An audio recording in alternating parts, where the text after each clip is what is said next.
நம்ம சிவனுக்கும் பார்வதிக்கும் ஒரு வழியா கல்யாணம் நல்லபடியா நடந்து முடிஞ்சிருச்சு. இதை நினைச்சு அதுக்காக அந்த கல்யாணத்துக்காக பெரும்பாடுபட்ட நம்ம மாப்பிள்ளை வீட்டு சிவன் வீட்டு ஆட்கள், குறிப்பா நம்ம நாரதர் எல்லாம் நாம நினைச்சதை விட ரொம்ப அருமையா கல்யாணம் நடந்து முடிஞ்சிருச்சுல, ஏதோ இந்த உலகத்துல புதுசா ஒரு சூரியன் உதிச்ச மாதிரி ஒரு உணர்வு தனக்குள் ஏற்படுவதாக சொல்றார். அடுத்து நம்ம அக்னிதேவர் நம்ம எல்லோரோட கடின முயற்சியும் இன்னைக்கு ஒரு பெரிய வெற்றியை கொடுத்துருச்சு. இனிமே நாம யார நினைச்சும் பயப்பட தேவையில்லை, எங்களுக்கு எங்களோட சொர்க்கம் திரும்ப கிடைச்சிரும் அப்படின்னு பேசிக்கிட்டு இருக்க. அப்படியே கட் பண்ணா இந்த பக்கம் நம்ம பார்வதி தேவி அவங்க அப்பா பர்வதராஜ கிட்ட போய், அப்பா நான் அரண்மனைக்குள்ள வந்ததுல இருந்தே அம்மாவை பார்க்க முடியலையேப்பா, நான் முழு அரண்மனையும் தேடிட்டேன், ஆனா அம்மாவை எங்கேயுமே காணமே அப்படின்னு விசாரிக்கிறாங்க. எங்கடா நம்ம அம்மா மீனாவை காணமே அப்படின்னு பார்த்தா அவங்க அரண்மனையில எங்கேயோ சின்ன வயசுல இருந்து இப்போ வரைக்கும் பார்வதி தேவிக்கும் அவங்களுக்கும் இருக்கிற அந்த பாசத்தை நினைச்சு பார்த்து ரொம்ப வருத்தத்தோட உட்கார்ந்துட்டு இருக்காங்க. இந்த பக்கம் நம்ம பார்வதி தேவி கேட்ட கேள்விக்கு இப்பதான் பதில் சொல்ல ஆரம்பிக்கிறேன். நான் உன்னோட அம்மா கிட்ட பேசினேமா, அவங்களால உன்னோட கண்ணுல உள்ள அந்த பிரியிற துக்கத்தை பார்க்க முடியல அப்படின்னு சொல்லி எங்கேயோ தனிமையில உட்காந்துக்கிட்டு இருக்கா உங்க அம்மா. உங்க அம்மா அப்படி யோசிக்கிறதுல எந்த ஒரு தப்பும் கிடையாதுமா, ஆனா பொண்ணா பிறந்த எல்லாரும் என்னைக்காவது ஒரு நாள் கண்டிப்பா அவங்க புகுந்த வீட்டுக்கு போய்த்தானே ஆகணும். அதை நான் எதிர்பார்த்தேன்.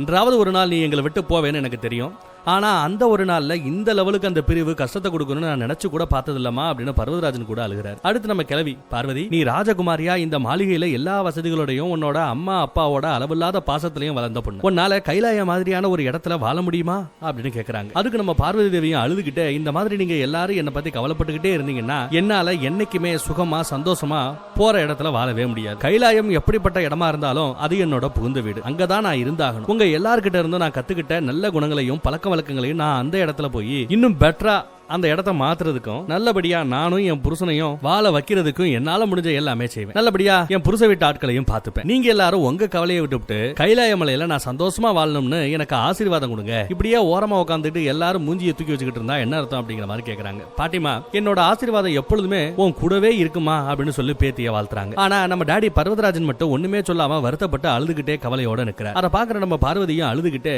என்னால இந்த அப்பா உங்க எல்லாரையும் விட்டு பிரிஞ்சு போறதை நினைச்சா தாங்கிக்கவே முடியல, ரொம்ப கவலையா இருக்கு. அம்மா இத நினைச்சு எவ்வளவு கவலைப்படுறாங்கிறது எனக்கு தெரியும்னு சொல்லிட்டு நம்ம பர்வதராஜனோட கையை பிடிச்சு, ஏன்பா எல்லா பொண்ணுங்களுக்கும் ஒரு வயசுக்கு அப்புறம் அப்பா அம்மாவை விட்டு பிரிஞ்சு தனித்து போக வேண்டிய அந்த நிலைமை வருது அப்படின்னு கேட்டு அழுகுறாங்க. பார்வதி இப்படி அழுகிறத நம்ம சிவன் அவரோட ஞான திசையால உணர்ந்துட்டு தான் இருக்கார். அடுத்து நம்ம பார்வதி தேவி, இது ஒரு வகையான சமுதாயத்தோட சுயநலம் தானப்பா, எப்படி சமுதாயத்தோட சுயநலமா இது? இந்த உலகத்துல பிறக்கிற எல்லா பொண்ணுகளும் மட்டும்தான் அவங்க அப்பா அம்மாவுக்கு செய்ய வேண்டிய அந்த தர்மத்துல இருந்து விலக்கி புகுந்த வீட்டுக்கு போய் அவங்களுக்கு சேவை செய்யணும்னு இப்படி ஒரு பாகுபாடான ஒரு வாழ்க்கையை ஏன் இந்த சமுதாயம் புகுத்தி வச்சிருக்கு அப்படின்னு கேக்குறாங்க. ஏன் எல்லா இடத்துலயும் கல்யாணம் பண்ண பொண்ணுங்க தான் புகுந்த வீட்டுக்கு போகணுமா? ஏன் கல்யாணம் பண்ண பசங்க புகுந்த வீட்டுக்கு பொண்ணு வீட்டுக்கு போக கூடாதா? ஏன் பொண்ணுகளுக்கு மட்டும் இந்த சமுதாயம் ஓரவஞ்சனை பண்ணுது அப்படிங்கிற மாதிரி அப்பாவை கட்டி பிடிச்சு அழுது கேட்டுக்கிட்டு இருக்காங்க. இப்படி பார்வதி தேவி வருத்தப்பட்டு கஷ்டப்பட்டு பேசிட்டு இருக்கிறத அழுகிறத பாக்குற நம்ம சிவனும் ரொம்பவே வருத்தத்தோட தவத்துல இருந்து கண்ணை திறக்கிறார். அப்போ பேசிக்கிட்டே அந்த பக்கத்துல நடந்து வந்துகிட்டு இருப்பாங்க மாப்பிள்ளை வீட்டுக்காரங்க, சிவனை பாக்குறதுக்காக அங்க வந்திருக்காங்க. சிவன் இப்படி ரொம்ப கவலையோட தியானத்துல உட்கார்ந்துட்டு இருக்கிறத பாக்குற நாரதர், ஏ மகாதேவா என்னாச்சு, எதுக்கு கவலையா இருக்கிறீங்கன்னு கேக்குறாரு. நம்ம சிவனோ,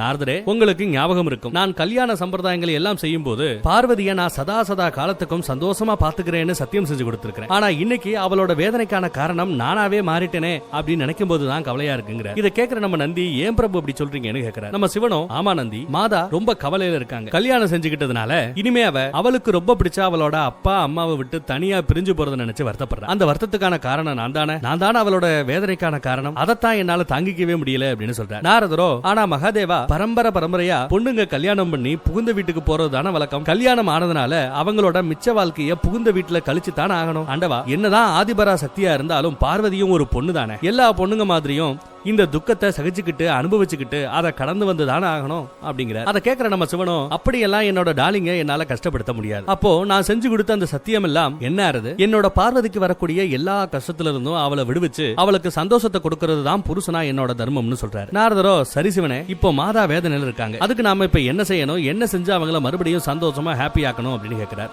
அதுக்கு நம்ம சிவன், ஒருவேளை பார்வதியோட முதன்மையான வேதனைக்கான காரணம் அவங்க வீட்டுல இருக்கிறவங்களை விட்டு அவ பிரிஞ்சு வர்றதான்னா, ஏன் ஒவ்வொரு தடவையும் பொண்ணுதான் கல்யாணம் ஆனதுக்கு அப்புறம் மாப்பிள்ளை வீட்டுக்கு போய் செட்டில் ஆகணுமா? ஏன் ஒரு சேஞ்சுக்கு மாப்பிள்ளை பொண்ணு வீட்டுல போய் செட்டில் ஆக கூடாதா? நான் ஏன் என்னோட இந்த கைலாய மலையை திறந்துட்டு பார்வதியோட அரண்மனையிலே தங்கிடக்கூடாது? அவளுக்கு அவங்க அப்பா அம்மா பிரியிற அந்த கஷ்டத்தை அவளுக்கு கொடுக்காம எனக்கோ அப்பா அம்மான்னு யாருமே இல்ல, ஒண்டிக்கட்ட நான் ஏன் போய் அவங்களோட செட்டில் ஆக கூடாது அப்படின்னு ஒரு கேள்வி கேட்கிறாருங்க. இதை கேட்டதும் நம்ம நாரதருக்கு இருக்கட்டும், தேவர்களுக்கு இருக்கட்டும், சப்தரிசிகளுக்கு இருக்கட்டும், எல்லாருக்கும் செம ஷாக்கு. ஆனா நம்ம சிவகணங்கள் எல்லாம் சிரிக்கிறாங்க. அடுத்து நம்ம நாரதர், ஆண்டவா நீங்க என்ன சொல்ல வரீங்க? கைலாய மலையை தியாகம் செஞ்சுட்டு ஹிமாலய ராஜ்யத்துல பர்வதராஜ நாகராஜனோட வீட்டோட மாப்பிள்ளையா போய் செட்டில் ஆகலாம்னு பாக்குறீங்களா அப்படின்னு கேக்குறாரு. அதுக்கு நம்ம சிவன், பார்வதி என்னை அடைவதற்காக தொடர்ந்து கடின தவங்கள் எல்லாம் செஞ்சு கஷ்டப்பட்டு என்ன அடைஞ்சிருக்கிறேன். அப்படிப்பட்ட என்னோட பார்வதிக்காக இந்த சின்ன விஷயத்தை கூட செஞ்சு அவளை நான் சந்தோஷப்படுத்த முடியல அப்படின்னா நான் என்னையா புருஷன் அப்படின்னு கேக்குறேன். இதை கேட்கிற சிவகணங்கள் எல்லாம் ரொம்ப குஷியாயிராங்க. நம்ம நந்தி தேவர் கூட சிவன் கிட்ட, சிவனே நீங்க ரொம்ப சரியான டிசிஷன் தான் எடுத்திருக்கீங்க, ஆனா இந்த முடிவை பத்தி நீங்க ஃபர்ஸ்ட் பார்வதி தேவி கிட்ட பேசணுமே, கலந்துரையாடணுமே அப்படிங்கிறார்.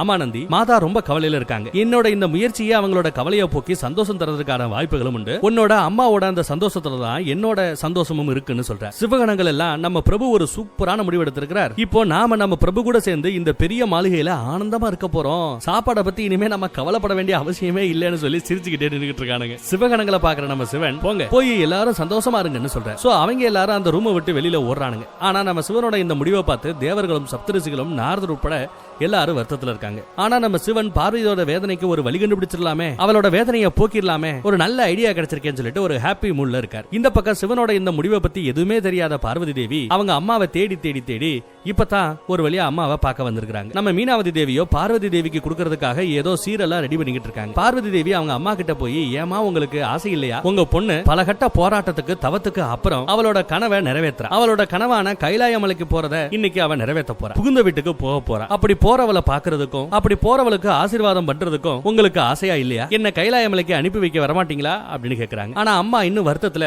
தான் பொண்ணு அவங்க நிமிர்ந்து கூட பார்க்காம இருக்காங்க. அம்மா என்ன பாருங்கம்மா, பிரிஞ்சு போறது உங்களை மாதிரியே எனக்கும் கஷ்டமா தாமா இருக்கு அப்படின்னு எவ்வளவோ சொல்லி பாக்குறாங்க. இல்லம்மா, யாரு மீனாவதி தேவி, இப்போ அப்படி எல்லாம் இல்லப்பா, நீ எனக்கு எந்த கவலையுமே கொடுக்கல. எல்லா பொண்ணை பெத்தவங்களுக்கும் இந்த கவலையை அனுபவிச்சுதான் ஆகணுங்கிறது விதி. ஆனா இந்த அரண்மனையில இருக்கிற ஒவ்வொரு இடமும் உன்னோட ஞாபகங்களால அப்படியே நிறைஞ்சு கிடக்கு. நீ இப்போ இங்க இருந்து உன்னோட புகுந்த வீட்டுக்கு கைலாய மலைக்கு போக போறத ஒரு கால் நான் பார்க்க வரல. என்ன அந்த காட்சிகள் என் மனசுல அப்படியே பதியாம இருந்தா உன்னோட ஞாபகத்தோடயே இங்கேயே அரண்மனையில அங்க உலாத்திக்கிட்டு என் காலத்தை போக்கிப்பேன் அப்படின்னு சொல்லி அழுகுறாங்க. அம்மா, நான் இப்போ புகுந்த வீட்டுக்கு கைலாய மலைக்கு போறதற்கான அர்த்தம் இனிமே உங்களுக்கு எனக்கு எந்த சம்பந்தமும் இல்ல அப்படின்னு ஒன்னும் அர்த்தம் கிடையாது. நான் ஒன்னும் உங்களை விட்டு கம்ப்ளீட்டா பிரிஞ்சு போகல. உங்களோட ஒரு ரூபமா கைலாய மலைக்கு போறேன். நீங்க எப்படி இங்க அரண்மனையை நல்லபடியா பாத்துக்கிறீங்களோ அதே மாதிரி நானும் கைலாய மலையையும் என்னோட குடும்பத்தையும் நல்லா பாத்துக்கணும்னு எனக்கு ஆசீர்வாதம் கொடுங்கம்மா அப்படின்னு கேக்குறாங்க. மீனாதேவியும், என்னோட ஆசீர்வாதம் எப்பவுமே உனக்கு உண்டு பார்வதி அப்படின்னு சொல்லி பார்வதியை ஆசீர்வாதம் பண்றாங்க. நீ என்ன விட நல்லபடியா உன்னோட பத்தினி தர்மத்தை கடைபிடிச்சு உன்னோட புகுந்த வீட்டோட பெருமையையும் கௌரவத்தையும் காப்பாத்துவ. என்னைக்குமே நீ சந்தோஷமா இருக்கணும் மகளே அப்படின்னு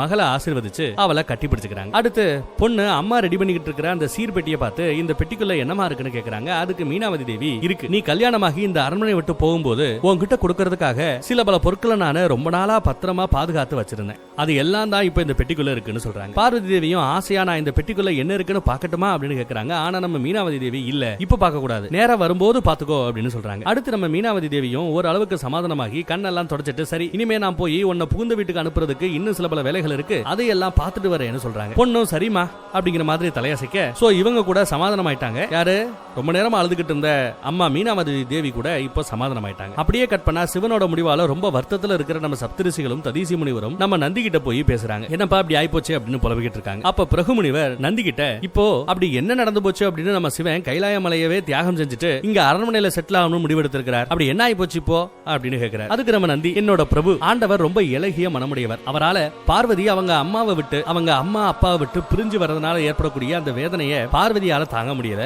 அதையே பிரபுவாலையும் தாங்க முடியல, ஏத்துக்க முடியல, அதனாலதான் இந்த முடிவு அப்படிங்கிறார். அதுக்கு நம்ம ததீசி முனிவர், இது என்னப்பா வம்பா இருக்கு, கல்யாணம் முடிஞ்சதுக்கு அப்புறமா புகுந்த வீட்டுக்கு போறதுதானே ஒரு பொண்ணோட வழக்கம் சம்பிரதாயம் எல்லாமே. மகாதேவர் இப்படி வீட்டோட மாப்பிள்ளையா கைலாய மலையிலேயே செட்டில் ஆக ஆரம்பிச்சிட்டாருன்னா கைலாய மலையோட நிலைமை என்ன ஆகுறது? கைலாய மலையோட ஒரே ஒரு ஆதாரம் அந்த சிவன் தான், அவரே அங்க இல்லைன்னா அதுக்கு மகத்துவம் இல்லையே அப்படிங்கிற. அடுத்து நம்ம காஷிப முனிவர், நந்தி இப்படி வீட்டோட மாப்பிள்ளையா செட்டில் ஆகிற மேட்டரை பத்தி பார்வதி தேவி கிட்ட சிவன் ஏதாவது டிஸ்கஸ் பண்ணாரா அப்படின்னு விசாரிக்கிறார். அதுக்கு நம்ம நந்தி இல்லங்கிறாப்ல. சரி, இந்த மேட்டர் உங்க யார் மூலமாவது சிவன் பார்வதி கிட்ட டிஸ்கஸ் பண்ணல, நீங்க யாராவது இந்த மேட்டரை கொண்டு போய் பார்வதி கிட்ட சேர்த்தீங்களா? பார்வதியும் சரி நம்ம புகுந்த வீட்டுக்கு போக வேண்டாம் இங்கேயே இருந்துக்கலாம் அப்படின்னு அவங்க ஏதாவது ஒரு முடிவெடுத்திருக்காங்களா அப்படின்னு கேட்டா அதுக்கு இல்லங்கிறாரு நம்ம நந்தி. இப்படி இவங்க எல்லாம் பேச்சுவார்த்தை நடத்திக்கிட்டு இருக்க அந்த பக்கம் சிவகணங்கள் எல்லாம் சிவனோட இந்த முடிவுக்கு அப்புறம் இன்னும் குஷியாகி இந்த அரண்மனையில என்னெல்லாம் செய்யலாம் அப்படின்னு குரூப்பா நின்னு பேசிட்டு இருக்கானுங்க. ஒரு சிவகணம், டேய் வாங்கடா எல்லாரும் சமைக்கிற இடத்துக்கு போகலாம், அங்க ரொம்ப ரொம்ப டேஸ்டான சாப்பாடு எல்லாம் இருக்கும் அப்படின்னு சொல்லுது. இன்னொரு சிவகணம், ஆமாடா ஆமா, ஆனா நான் இங்க இன்னொரு முக்கியமான விஷயத்தை பார்த்தேன். இங்க இருக்கிற பொண்ணுங்க எல்லாம் மூஞ்சில ஏதோ பூசுறாங்க, அதனால அவங்க ரொம்ப அழகா இருக்காங்க. நானும் அவங்க கிட்ட போய் எனக்கும் அதை பூசி விடுங்கன்னு சொல்லி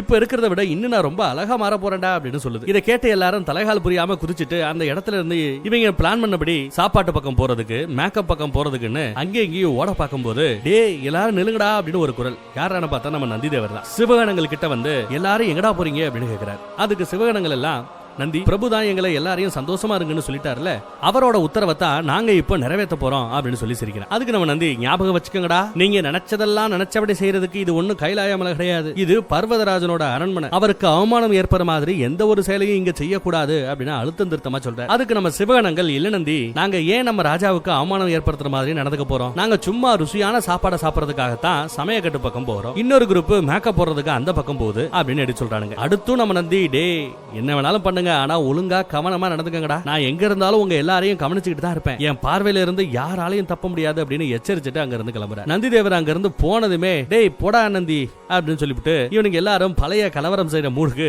அப்படியே போயிட்டானுங்க. அப்ப அங்க ஒரு வேலைக்காரர் துணியை வச்சு மூடி ஏதோ ஒன்ன கையில கொண்டு போறார். அத பாக்குற ஒரு சிவகணம், டேய் அவர் எதையோ கொண்டு போறாரா, அதுக்குள்ள என்னடா இருக்கும் அப்படின்னு கேக்குறான். அதுக்கு மத்த சிவகணங்கள் எல்லாம், என்ன இருந்தா என்னடா, எல்லாம் நமக்கு தான் அப்படின்னு சொல்லிட்டு அந்த வேலைக்காரன் பின்னாடியே ஓடுறானுங்க. இவங்க என்னத்தை புதுசா பஞ்சாயத்தை கொண்டு வர போறாங்க அப்படின்னு தெரியல. இந்த பக்கம் நம்ம பர்வதராஜனும் குருதேவரும் பார்வதி தேவிக்கு கொடுத்தனுப்ப வேண்டிய அந்த சீரெல்லாம் சரியா இருக்கா அப்படின்னு செக் பண்ணிட்டு இருக்காங்க. பர்வதராஜன், குருதேவரே கைலாயம் போறதுக்கான அந்த பாதை கொஞ்சம் கடினமானது, எல்லா சீரும் ஒழுங்கா கைலாயமலைக்கு போய் சேர்ந்துடணும், பாத்துக்கங்க அப்படிங்கிறாரு. அதுக்கு நம்ம குருதேவரும், நீங்க கவலைப்படாதீங்க ராஜா, நம்ம வேலையாட்கள் அதெல்லாம் சரியா கைலாயமலைக்கு கொண்டு போய் சேர்த்துருவாங்கன்னு சொல்றாரு. இப்படி இவங்க ரெண்டு பேரும் பேசிக்கிட்டு இருக்கும்போது அங்க நம்ம மீனாவதி தேவியும் பாட்டியம்மாவும் வராங்க. மீனா அவங்க ஒரு சீர்பெட்டி ரெடி பண்ணிட்டு இருந்தாங்க இல்லையா, அந்த பெட்டியையும் மத்த சீர்பெட்டிகளோட சேர்த்து வச்சு, இது ஒரு அம்மாவா நான் பார்வதிக்கு கொடுக்கிற தனி சீர், இதையும் கவனமா கைலாயமலைக்கு கொண்டு போக சொல்லுங்க அப்படின்னு சொல்லிட்டு மறுபடியும் எமோஷனல் ஆகி அழ ஆரம்பிக்கிறாங்க. அப்ப நம்ம பர்வதராஜன் மீனா தேவி கிட்ட, மீனா உன்னோட ஃபீலிங்ஸ் எல்லாம் கொஞ்ச நேரம் கண்ட்ரோல்ல வச்சுக்க, நீ இப்படி அழுதுகிட்டே இருந்தா பார்வதியும் உன்னை பார்த்து ரொம்ப அழுக ஆரம்பிச்சிருவா, அப்புறம் நம்ம எல்லாரையும் விட்டு பிரியறது அவளுக்கு ரொம்பவே கஷ்டமா போயிடும், பாத்துக்க அப்படிங்கிறார். இதை கேட்கிற நம்ம மீனாவதி தேவி, பார்வதியோட சின்ன வயசுல இருந்து இன்னைக்கு வரைக்கும் இருக்கிற எல்லா ஞாபகங்களும் என் கண்ணு முன்னாடி வந்து போகுது, நாளைக்கு அவன் நம்ம கூட இருக்க மாட்டா அப்படிங்கறத நினைக்கும் போதே என்னால அந்த ஃபீலிங்ஸை கண்ட்ரோல் பண்ண முடியல அப்படின்னு சொல்லி அழுகுறாங்க. இதை கேட்டு நம்ம பர்வதராஜனும் மீனாவதி தேவியை சமாதானம் செஞ்சுக்கிட்டு இருக்கும் போது திடீர்னு அரண்மனையில ஒரே